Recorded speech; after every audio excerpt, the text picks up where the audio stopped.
कथा रावणाची. अनेक पौराणिक ग्रंथांमध्ये रावणाचा उल्लेख राक्षस, विद्वान, योद्धा अशा पद्धतीनं केला गेला आहे. रावण हा नेमका कोण होता? त्याचा जन्म कोणत्या कुळात झाला? रामायण, विजयादशमी किंवा दिवाळीला आपल्या मनात श्रीराम आणि रावणाच्या युद्धाचा प्रसंग येतो. प्रभू श्रीरामाने रावणाचा वध केला असं ऐकलं वाचलं आहे. रावण हा एक राक्षस, दैत्य, अत्याचारी होताच, पण त्याशिवाय अनेक रूपात त्याचं वर्णन केलं गेलं आहे. रावण हा महान विद्वान, प्रकांड पंडित, महाज्ञानी, राजकारणी, महाप्रतापी, महापराक्रमी योद्धा आणि बलशाली या नावांनी ओळखला जायचा. श्रीरामानं देखील एकदा रावणाचा उल्लेख महाविद्वान असा केला होता. रामायणात रावण हा ऋषी विश्रवा यांचा मुलगा असल्याचा उल्लेख आहे. त्याची आई कैकसी ही राक्षस कुळातली होती, त्यामुळे त्याला ब्रह्मराक्षस असं म्हटलं जायचं. त्याच्या अंगी राक्षस आणि क्षत्रिय अशा दोघांचे गुण होते. तो खूप बलवान आणि निस्सीम शिवभक्त होता. त्याचा जन्म ऋषी विश्रवा आणि त्यांच्या पत्नी दैत्य राजकुमारी कैकसीच्या पोटी झाला. त्याचे आजोबा पुलत्स ऋषी हे ब्रह्मदेवाच्या 10 मानसपुत्रांपैकी एक असल्याने त्याचा जन्म देवगणात झाला. त्याचे आजोबा महान 7 ऋषींपैकी म्हणजे सप्तर्षींपैकी एक होते. कैकसीचे वडील आणि राक्षसांचे राजा सुमाली यांची आपल्या मुलीचं लग्न नश्वर जगातल्या सर्वात शक्तिशाली पुरुषाशी व्हावा, जेणेकरून त्याच्यापासून एक विलक्षण मूल जन्माला येईल अशी इच्छा होती. रावणाची क्षमता आणि ताकद विस्मयकारक होती. रावणानं अनेकदा मनुष्य, देव आणि राक्षसांवर विजय मिळवलेला होता. पाताळ लोकावर विजय प्राप्त केल्यावर त्याने त्याचा भाऊ अहिरावणाला तिथला राजा बनवलं. तो तिन्ही लोकातला राक्षसांचा सर्वोच्च शासक बनला. एकदा कुबेरानं रावणावर त्याच्या क्रूरता आणि लोभावरून टीका केली. त्यामुळे तो खूप संतप्त झाला. भावाने केलेल्या अपमानानंतर त्याने स्वर्गावर चाल केली आणि देवांशी युद्ध करून त्यांचा पराभव केला. त्याने देव, मनुष्य आणि नाग लोकावर विजय मिळवला. त्यामुळे रामायणात रावणाचा उल्लेख सर्व मानव आणि देवतांवर विजय मिळवणारा असा उल्लेख आहे. मात्र रावणाचा अंत त्याच्या अहंकारामुळे झाला. रावणाच्या जन्माची कहाणी अद्भुत आहे. कैकसीचे वडील आणि राक्षसांचे राजा सुमाली यांची आपल्या मुलीचं लग्न नश्वर जगातल्या सर्वात शक्तिशाली पुरुषाशी व्हावा, जेणेकरून त्याच्यापासून एक विलक्षण मूल जन्माला येईल अशी इच्छा होती. त्यामुळे त्यांनी जगातली अनेक मोठ्या राजांचे आपल्या मुलीसाठी आलेले प्रस्ताव नाकारले, कारण ते सर्व राजे फारसे बलशाली नव्हते. कैकसीनं त्यानंतर ऋषींमध्ये स्वतःसाठी पती शोधण्यास सुरुवात केली. अखेरीस तिनं विश्रवा ऋषींची विवाहासाठी निवड केली. मात्र त्यांना कुबेर नावाचा आणखी एक पुत्र होता. त्यानंतर रावणाने त्याचा सावत्र भाऊ कुबेराकडून लंका हस्तगत केली आणि तिचा राजा बनला. रावणाला विभीषण आणि कुंभकर्ण असे 2 भाऊ होते. काही स्रोतांमध्ये अहिरावण नावाच्या आणखी एका भावाचा देखील उल्लेख आहे. त्याच्या आईच्या कुळाचा संबंध मारीच आणि सुबाहू नावाच्या राक्षस कुळाशी होता. कैकसीनं एका मुलीला जन्म दिला. तिचं नाव चंद्रमुखी होतं. नंतर ती शूर्पणखा नावानं ओळखली जाऊ लागली. विश्रवा ऋषींनी त्यांचा मुलगा रावणाला आक्रमक आणि अहंकारी तसंच अनुकरणीय विद्वान म्हटलं आहे. विश्रवा यांच्या मार्गदर्शनाखाली रावणानं 4ही वेद, पवित्र ग्रंथ, क्षत्रिय ज्ञान आणि युद्धकलेत प्रावीण्य मिळवलं.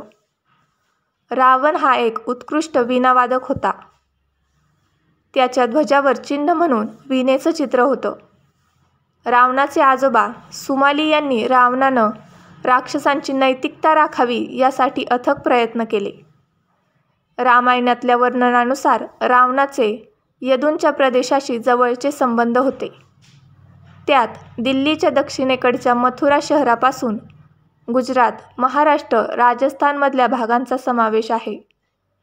रावणाचा संबंध लवणासुराशीही होता. तो मधुपुराचा एक राक्षस होता. प्रभू श्रीरामाचा धाकटा भाऊ शत्रुघ्नाने त्याचा वध केला. नर्मदेच्या तीरावर भगवान शंकराची पूजा केल्यावर रावणाला महान यदुराजा कार्तवीर्य अर्जुनाच्या सैनिकांनी पकडलं आणि काही दिवस कैदेत ठेवलं. रावण पूर्णपणे मनुष्य किंवा राक्षस नव्हता, तर त्यापेक्षा वरचढ होता, असे उल्लेख रामायणासंदर्भात आढळतात. सुरुवातीच्या शिक्षणानंतर रावणानं अनेक वर्षे शंकरांची तपश्चर्या केली. तपश्चर्येदरम्यान रावणानं शंकराला प्रसन्न करून घेण्यासाठी बलिदान म्हणून आपलं शिर 10 वेळा कापलं. पण प्रत्येक वेळी शिर कापल्यानंतर त्या जागी नवीन शिर येत असे. अशा पद्धतीने त्याने तपश्चर्या पूर्ण केली आणि अखेरीस शंकरानं त्याला वरदान दिलं. रावणानं शंकराकडे अमरत्वाचं वरदान मागितलं, पण शंकरानं त्यास नकार दिला. पण त्यांनी रावणाला दिव्य अमृत दिलं. त्याचा अर्थ असा होता की जोपर्यंत रावण जिवंत आहे तोपर्यंत त्याचा पराभव होऊ शकत नाही. रावणानं अहंकारात जे वरदान मागितलं त्यानुसार नश्वर मनुष्याव्यतिरिक्त देव, राक्षस, साप आणि वन्य प्राण्यांमुळे त्याचा अंत होणार नाही.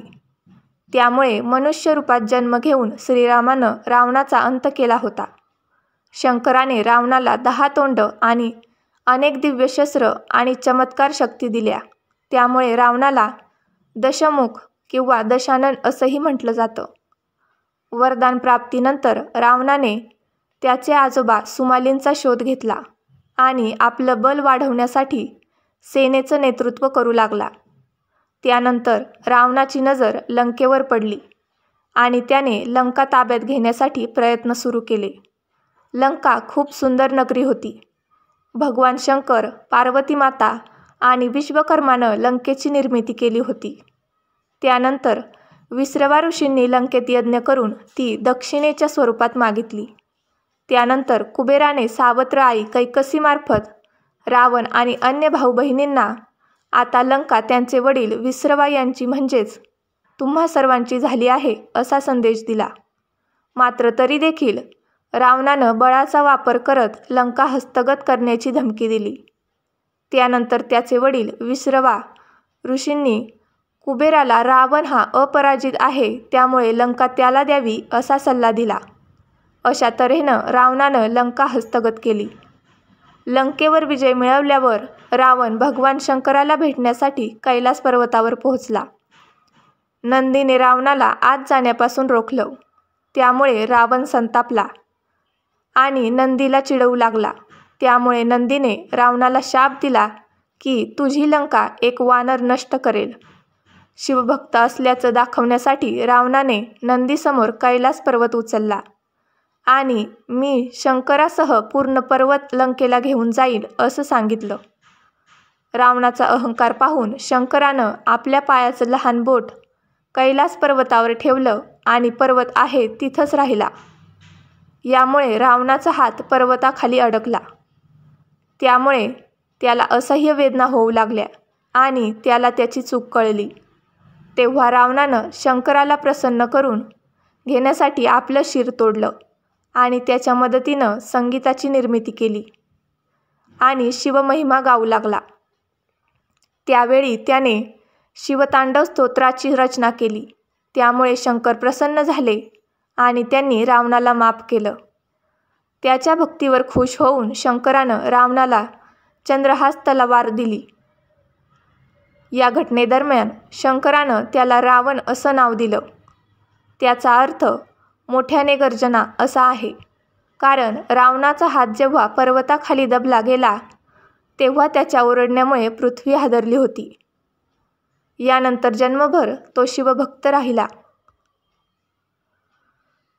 अशाच नवनवीन कथा ऐकण्यासाठी मराठी नॉलेज यूट्यूब चॅनलला सबस्क्राईब करा.